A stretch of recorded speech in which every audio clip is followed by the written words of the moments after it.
निःशुल्क रूप से मिलनी चाहिए। क्योंकि एक बार को आप सोचिए, आखिर उस बच्चे की गलती क्या होती है जो एक गरीब घर में पैदा होता है और उसको बेहतर शिक्षा से वंचित होना पड़ता है। शिक्षा के सामने एक पैसे की दीवार खड़ी है, जो जितनी ऊंची दीवार लांघ सकता है, जो जितना अधिक पैसा शिक्षा पे खर्च कर सकता है, वो उतनी बेहतर शिक्षा पा सकता है। लेकिन अगर एक देश एक है, लोकतांत्रिक देश है, तो शिक्षा भी सबको एक समान रूप से तो मिलनी ही चाहिए।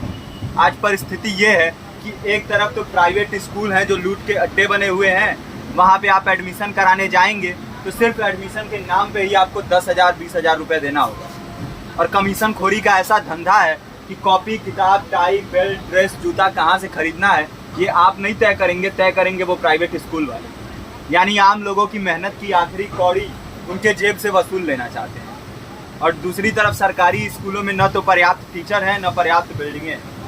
2019 का ही ये पुराना आंकड़ा है कि हर 100 में से 52 स्कूलों में या तो एक टीचर हैं या 2 टीचर हैं। और उन्हीं टीचरों के ऊपर जिम्मेदारी थोप दी जाती है कि जनगणना करो, मतगणना करो, पशुगणना करो, तमाम काम करवाए जाते हैं। और 19 के बाद से तब से कितने टीचर रिटायर हुए होंगे और 18 के बाद से कोई टीचर की वैकेंसी भी नहीं है।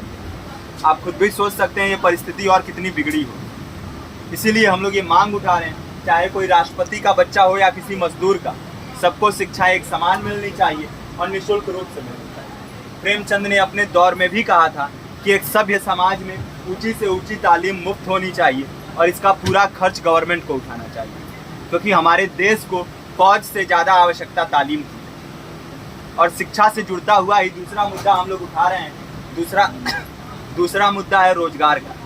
रोजगार की परिस्थिति ये है कि आज सरकारी सेक्टर हो या प्राइवेट, सब कुछ ठेका संविदा के हवाले किया जा रहा है। परमानेंट नौकरियां लगातार घटाई जा रही हैं। इसी रेलवे में 1995 के आसपास लगभग 18.5 लाख कर्मचारी काम करते थे, लेकिन आज उनकी संख्या 12 लाख थी।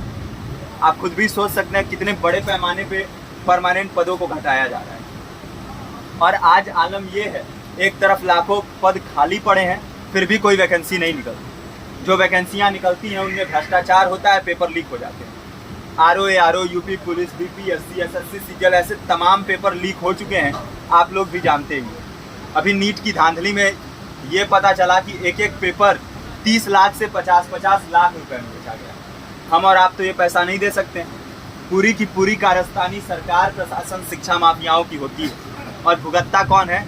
आम घरों के लोग, जो लोग सालों साल तैयारी करते हैं, दिन भर में 10-10 घंटे, 12-12 घंटे पढ़ते हैं। और इतनी कड़ी मेहनत के बाद, सालों साल की मेहनत के बाद उनके हाथ लगती है तो सिर्फ हताशा, निराशा, अवसाद। बहुत से छात्र नौजवान जो इस बेबसी में, इस डिप्रेशन में नहीं जी पाते, आत्महत्या तक के कदम उठा लेते हैं। लेकिन ये देश की विडंबना है कि टीवी चैनल, अखबार, मीडिया, नेता, मंत्रियों के लिए कहीं ये कोई मुद्दा नहीं है। उनके लिए मुद्दे हैं तो जाति, धर्म, रंग, नस्ल, अगड़ा पिछड़ा।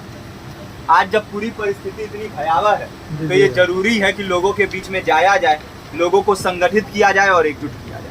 क्योंकि आज अगर अपने मुद्दों पर बोलेंगे नहीं तो कल को ये परिस्थिति और बिगड़ेगी। हो सकता है ले देके अपनी ज़िंदगी तो हम लोग काट ले जाएं, लेकिन आने वाली पीढ़ियों को क्या भविष्य देके जाएंगे, ये भी सोचने वाली बात है। हमारे साथी ने आपको पर्चा दिया है, पर्चा आप तक पहुँच गया है। पर्चे में और भी बातें हैं, इसको पूरा विस्तार से पढ़िए। पर्चे में हमारा नंबर है, संपर्क कीजिए।